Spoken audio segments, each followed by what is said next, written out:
réveil Skyrock PLM. L'état-major de la 11e brigade parachutiste et ses unités ont participé pendant 3 jours au challenge drone sur le camp de Quélus dans le Tarn-et-Garonne.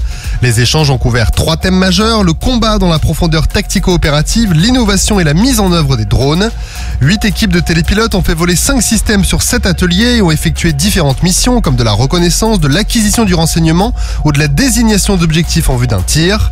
Ce challenge a relevé le besoin spécifique de la brigade en matière de drones pour des missions complexes, notamment pour de la recherche de renseignements derrière les lignes ennemies ou pour observer et délivrer les feux lors d'un engagement en imbrication dans la profondeur du champ de bataille.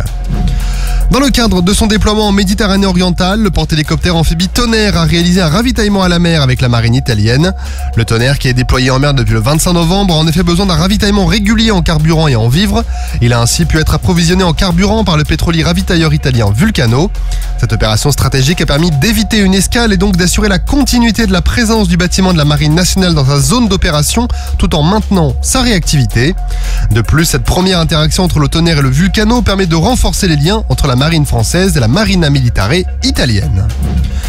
L'équipage d'alerte de l'escadron de transport 52 Tontouta de la base aérienne de Nouméa en Nouvelle-Calédonie a été déployé dans le cadre de l'exercice Manouhou sur l'île des Pins. Cet exercice cherchait à expérimenter et perfectionner les procédures dédiées aux missions de sauvetage en mer et d'évacuation sanitaire dans la région Pacifique. L'équipage a ainsi été mis en alerte pour évacuer une victime suspectée d'accident vasculaire cérébral depuis un bateau. Les pilotes, plongeurs, mécaniciens navigants et équipes médicales ont alors décollé en urgence. Une seconde alerte a rapidement suivi pour évacuer une femme enceinte vers les îles Belep avec une équipe médicale récupérée à l'aéroport de Tontouta. Après 1 heure de vol de nuit, la femme a accouché à l'aéroport et l'équipage a ensuite évacué en urgence un nourrisson prématuré vers le centre hospitalier de Nouméa.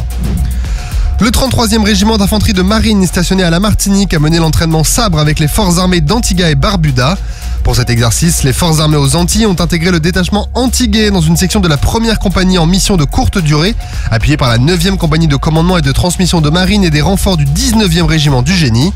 Au programme, exercice en jungle, en milieu urbain, au corps à corps, tir et entraînement physique pour renforcer les compétences des militaires des deux armées, mais aussi leur capacité à opérer ensemble. En parallèle, une section du 33e RIMA a rejoint Antigua et Barbuda pour participer à des exercices de tir, de combat en zone urbaine et à une marche d'aguerrissement. Sur terre, sur mer, comme dans les airs. Skyrock PLM, en équipe avec Cuneo, la mutuelle des forces armées.